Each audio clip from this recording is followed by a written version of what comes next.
అధ్యాయము 45, 46, 47. మధ్యాహ్నం మొదలుకొని 3 గంటల వరకు ఆ దేశమంతటను చీకటి కమ్మాను. ఇంచుమించు 3 గంటలప్పుడు యేసు ఏలీ ఏలీ లామా సబక్తనీ బిగ్గరగా కేక వేశాడు. ఆ మాటకు నా దేవా నన్నెందుకు చేయి విడిచితివని అర్థం. మనం చూస్తా ఉన్నాం. యేసు ప్రభువు వారు మధ్యాహ్నం 3 గంటలకు ఎప్పుడు జరిగిన సంఘటనగా మనం చూడగలమని, మధ్యాహ్నం 3 గంటలకు ఆ దేశం అంతటా ఏమైపోయిందంట? చీకటి గమ్మిందంట. వింటున్నారా? ప్రియమైన దేవుడు వింటారా? ఆ దేశం అంతా చీకటి గమ్మిందంట. అప్పుడు ఆయన మాట్లాడుతున్నారంట. ఆ 3 గంటలప్పుడు మాట్లాడుతున్నారు, ఏలీ ఏలీ లామా సబక్తనీ అని బిగ్గరగా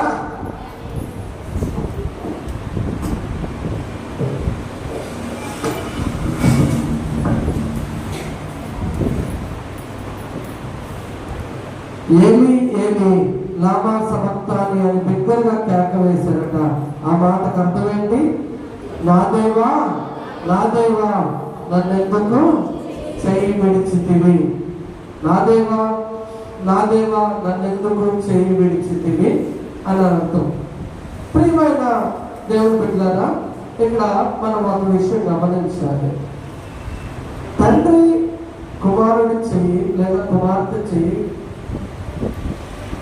విడిచిపెట్టడం అంటే జరుగుతుందంటారా? తండ్రి కానీ తల్లి కానీ లేకపోతే కుమారుడు ఇటు చూస్తే కుమారుడు చేయి కానీ కుమార్తె చేయి కానీ విడిచిపెట్టడం అంటే జరిగిందంటారా? జరగదు. మరి ఇక్కడ ఎందుకు యేసు ప్రభువు వారు మాట మాట్లాడుతున్నారు? ఎందుకని యేసు ప్రభువు వారు ఆ మాట మాట్లాడుతున్నారు?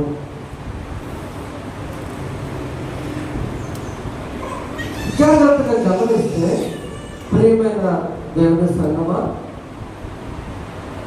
మనిషిని రక్షించడానికి ఈ లోకానికి యేసయ్య వచ్చాడనే విషయం మనందరికీ తెలుసా కదా? మనలను రక్షించడానికి ఈ లోకానికి యేసయ్య వచ్చారు. మనల్ని రక్షించి ఎక్కడికి తీసుకెళ్లాలని? ఈ పాపిష్టి మనిషిని రక్షించి ఎక్కడికి తీసుకెళ్లాలని యేసయ్య ఆశతో వచ్చారు? పరలోక రాజ్యములకు తండ్రి దగ్గరకు. ఇప్పటి వరకు మనం విన్నాం, తండ్రి చిత్తము చేయువాడే నా తల్లి నా సహోదరుడు.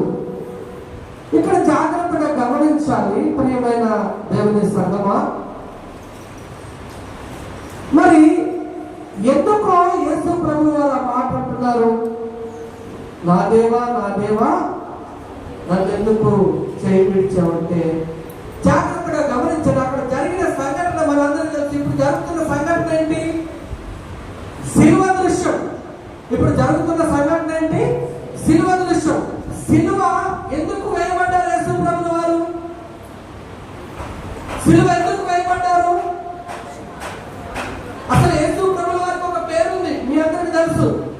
లోక పాపములు మోసుకొని పోవచ్చున్న దేవుని గొర్రెపిల్ల. ఎవరైనా లోక పాపములు మోసుకొని పోవచ్చున్న దేవుని గొర్రెపిల్ల. ఆ దేవుని గొర్రెపిల్ల ఎక్కడుంది? ఇప్పుడు శిలువ మీద వేలాడుతూ ఉంది. శిలువ మీద వేలాడుతూ ఉంది. ప్రియమైన దేవుని బిడ్డలారా, యేసయ్య లోక పాపాలు మోస్తున్నారు. లోకం అంటే ఈ మట్టి కాదు మోసేది. ఎవరి పాపాలు? నా సొంతం నా అనండి. ఇప్పుడు మనందరూ మన పాపాలు మోస్తున్నారు యేసయ్య. మన పాపాలు మోసినప్పుడు మనల్ని పరలోక రాజ్యం చేర్చడానికి ఆయన వచ్చారు కదా. ఇప్పుడు ఆయన మన పాపాలు మోస్తూ సిలువ వేయబడ్డారు. మనల్ని ఎవరికి అప్పచెప్పారు? మరి మనల్ని తండ్రికి అప్పచెప్పారు యేసయ్య. అర్థమవుతుందా? మనల్ని ఎవరికి అప్పచెప్పారు? తండ్రికి అప్పచెప్పారు. తండ్రికి అప్పచెప్పినప్పుడు తండ్రి మనల్ని ఏం చేస్తున్నాడు? ఈ పాపము అనే భారం నుంచి ఏం చేస్తున్నాడు? మన తండ్రి మనల్ని విడిపిస్తున్నాడు. సిలువలో ఆ పాప భారాన్ని ఆయన మోస్తూ మనల్ని ఏం చేస్తున్నాడు? విడిపిస్తా ఉన్నాడు ఆ పాపం నుంచి. పాపము నుంచి విడిపించబడేటప్పుడు, పాపము నుంచి మనల్ని విడిపించేటప్పుడు మన చెయ్యి పట్టుకొని ఉంటారా, ఏసై చెయ్యి పట్టుకొని ఉంటారా? ఇప్పుడు మన చెయ్యి పట్టుకున్నారు. అందుకని ఆ క్షణంలో యేసు ప్రభుల వారి చెయ్యి వదిలిపెట్టవలసి వచ్చింది. యేసు ప్రభుల వారి చెయ్యి వదిలిపెట్టవలసి వచ్చింది.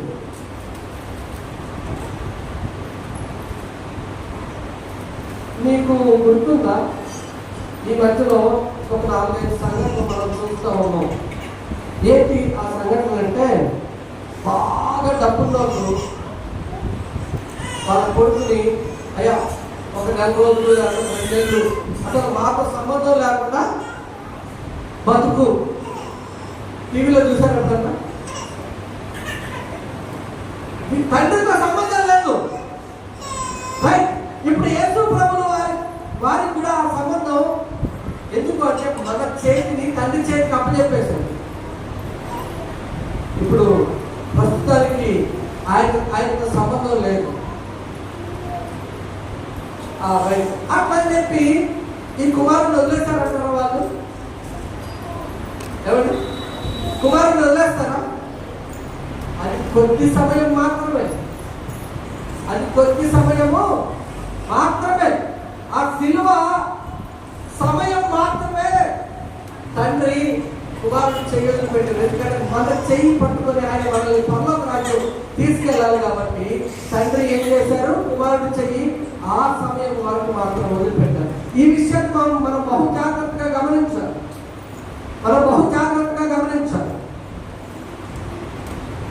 ఒకవేళ మన చెయ్యి తండ్రికి అప్పచెప్పలేదు అనుకోండి, మనం ఇంకా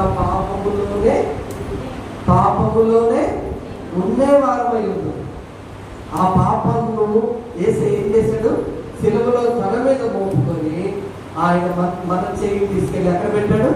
తండ్రి చేతికి అప్పచెప్పాడు. అప్పుడు తండ్రి మనల్ని ఏం చేస్తున్నాడు? పరలోకములోనికి తీసుకెళ్తున్నాడు. ప్రభువైన యేసుక్రీస్తు నామమునకే మహిమ కలుగును గాక. పరలోకములోనికి వెళ్ళాలంటే మన చెయ్యి మన తండ్రి పట్టుకోవాలి. నువ్వు నేను పరలోకములోనికి వెళ్ళాలంటే మన చెయ్యి ఎవరు పట్టుకోవాలి? తండ్రి పట్టుకోవాలి. ఎప్పుడైతే తండ్రి పట్టుకుంటాడో తండ్రి మన చెయ్యి వదిలిపెట్టాడు. అదే మనం పట్టుకున్నాం అనుకోండి, ఏమవుతుంది? ఖచ్చితంగా ఏదో ఒక సమయంలో వదిలేస్తాం. కానీ అదే యేసయ్య పట్టుకుంటే ఇక నువ్వు ఏమన్నావు ఆయనతో పాటు ఎలా వస్తుంది? కాకపోతే మనం ఏం చేస్తున్నావు తెలుసా? మనం ఏమంటున్నావు తెలుసా? ప్రభువా, నువ్వు నా చెయ్యి పట్టుకుంటే నా చెయ్యి నొప్పి లేస్తుంది, నేనే నీ చెయ్యి. ఇందులో డిఫరెన్స్ ఏంటో చెప్పండి, ఇందులో వ్యత్యాసం ఏంటో చెప్పండి. ఆయన మన చెయ్యి, మీరు ఎప్పుడైనా గమనించండి, పిల్లల చెయ్యి మనం పట్టుకుంటే ఎంత గట్టిగా పట్టుకున్నాము. అదే వాళ్ళు మన చెయ్యి పట్టుకున్నారు అనుకోండి, పట్టుకోగలరు అంత గట్టిగా. మనం పట్టుకున్నప్పుడు కొద్దిగా నొప్పి వేస్తుంది, పిల్లవాడికి కొద్దిగా నొప్పి అనిపించవచ్చు, పిల్లవాడికి కొద్దిగా బాధపడవచ్చు. కానీ చిన్నగా ఎక్కడికి వెళ్ళిపోతాం? పరలోకానికి వెళ్ళిపోతాం. అదే వాడు మన చేయి పట్టుకున్నాడు అనుకోండి, మనం యేసయ్య చేయి పట్టుకున్నాం అనుకోండి, మధ్యలో ఏమైపోతాం? జారిపోతాం. మధ్యలో ఏమైపోతాం? జారిపోతాం. ఏదో పాట జారకుండా పడకుండా నిలబెట్టుకున్నాను. ఒకసారి పాడతాం. పడకుండా నిలబెట్టుము నన్ను, జారకుండా కాపాడుము. పడకుండా నిలబెట్టుము నన్ను, జారకుండా కాపాడుము. నాకు నీ కృప చాలును,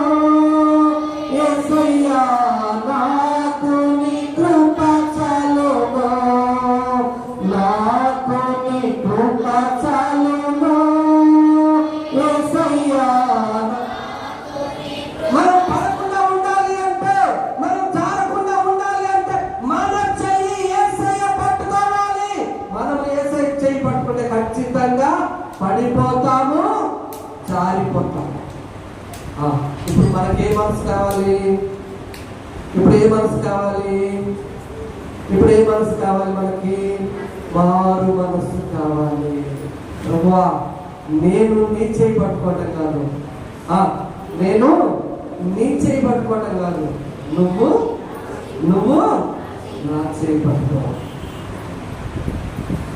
యేసయ్య వదిలిపెట్టాడు. ఆ క్షణంలో మన చెయ్యి తండ్రికి ఇచ్చాడు. తండ్రి యేసయ్య చేతిని వదిలేశారు. అందుకే అంటున్నారు, నా దేవా నా దేవా నా చెయ్యి ఎందుకు విడిచింది. ఆ క్షణంలో తండ్రి యేసు ప్రభుల వారి చెయ్యిని విడిచిపెట్టారు. కాబట్టి మనము తండ్రి దగ్గరకు వెళ్తున్నాము. ఒకవేళ తండ్రి దగ్గరకు అంటే యేసయ్య తండ్రి యేసయ్య చెయ్యి వదిలిపెట్టాలనుకోండి, మనము తండ్రి దగ్గరకు వెళ్ళము. అందుకనే యేసయ్య మనల్ని అప్పచెప్పి తాను శిలువ మరణము పొందారు. తాను శిలువ మరణం పొందారు. ప్రియమైన దేవుడులారా, ఇందులో కూడా మనలో ఏం రావాలి? మారు మనసు రావాలి. ఇందాకటి దాంట్లో కూడా మనం ఒకటి గమనించాలి. మన తల్లిని ఏం చెప్పారు ఇందాక? ఇదిగో అమ్మా, ఇదిగో నీ కుమారుడు, ఇదిగో నీ తల్లి. అందులో కూడా మనం గమనించాల్సింది ఏంటి? యేసయ్య ప్రేమను గమనించాలి. ఇక్కడ కూడా యేసయ్య ప్రేమే ఉంది, మన మీద యేసయ్య ప్రేమ ఉంది. కాబట్టి యేసయ్య ఏం చేశారు? మన చేతిని తీసుకెళ్ళి తండ్రి చేతిలో పెట్టారు. ఈరోజు మనకి కావాల్సింది మారు మనసు. ప్రియమైన దేవుని బిడ్డ యేసయ్యని అడుగుదామా? అయ్యా, దయచేసి నేను నీ చేయి పట్టుకోవడం కాదు, ఒకవేళ నేను నీ చేయి పట్టుకుంటే నీ చెయ్యి విడిచిపెడతానేమో, నేను జారిపోతాను, నేను పడిపోతానేమో. కానీ నువ్వు నా చేయి పట్టుకుంటే, ఒకవేళ నాకు నొప్పి అనిపించిన, నాకు కష్టం అనిపించిన, నాకు బాధ అనిపించిన, ఏం చేస్తాడు? ఇప్పుడు జాన్ బాబు ఉన్నాడు, నేను జాగ్రత్తగా గమనించాను. మన జాన్ బాబు ఉన్నాడు, ఎన్నో వెళ్తున్నాడు. వాడు ఆనందం కొద్ది ఏం చేశాడు? వాళ్ళ నాన్న చేయి పట్టుకొని నడుస్తున్నాడు. నేను జాగ్రత్తగా గమనించాను. జాన్ బాబు ఆనందం కొద్ది, సంతోషం కొద్ది వాళ్ళ నాన్న చేయి పట్టుకొని నడుస్తున్నాడు. జారిపోయాడు. ఏమైపోయింది చెయ్యి? పడిపోయాడు. ఏమైపోయింది చెయ్యి? వదిలేశాడు. ఇప్పుడు అదే జాన్ బాబు చెయ్యి అలా నాన్న పట్టుకున్నాడు, వీడు పడిపోయాడు. పడిపోతాడా? పడిపోకుండా ఏం చేస్తాడు? లేపి నిలబెడతాడు. ఎందుకు?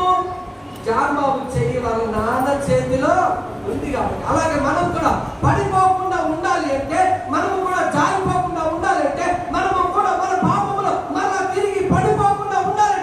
మనము మన యేసయ్య చెయ్యిని మనం పట్టుకోవడం కాదు, మన చెయ్యి యేసయ్య పట్టుకోవాలి. ఖచ్చితంగా ఒకవేళ దానికి ప్రత్యక్ష ఉదాహరణ చెప్పనా?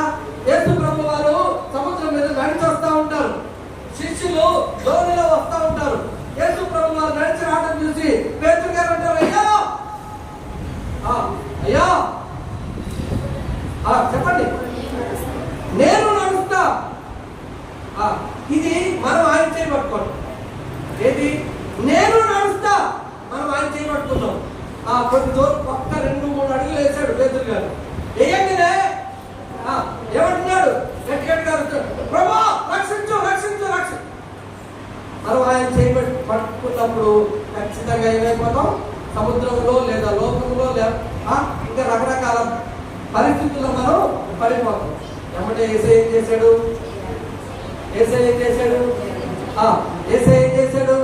చెయ్యి పట్టుకొని అమాంతంగా పైకి లేపాడు.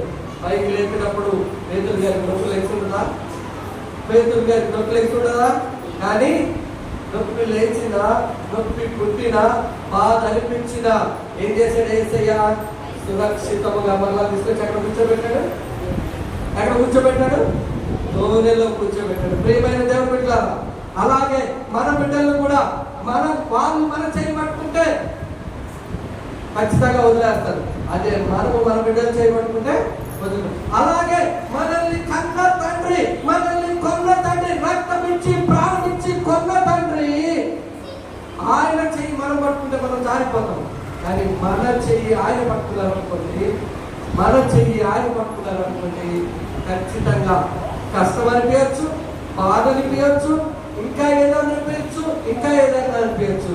కానీ చివరికి ఎక్కడ తీసుకెళ్ళి వదిలిపెడతారు? చివరి ఎక్కడ తీసుకెళ్తారు? తాను ఉండే స్థలము. ఏ స్థలము? పరమ యెరూషలేము, పరమ కానాను, పరలోకము. తాను ఉండే స్థలంలోకి తీసుకెళ్ళి అప్పుడు వదిలిపెడతారండి చేసే. అందుకోసమే ఆ కొన్ని నిమిషాలు కొంత సమయము, సిలువ వేయబడిన ఆ కొంత సమయము యేసు ప్రభుల వారి చేతిని తండ్రి వదిలిపెట్టారు. ఎందుకు అంటే మనల్ని పరలోక రాజ్యము చేర్చడానికి, మనల్ని పరలోక రాజ్యము చేర్చడానికి. ప్రార్థన చేద్దామా?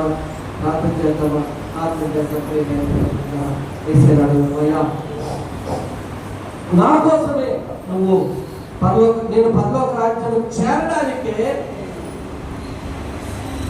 చెయ్యి వదిలిపెట్టేశావు. నా చెయ్యి పట్టుకొని నువ్వు పరలోక రాజ్యంలో చేస్తావు.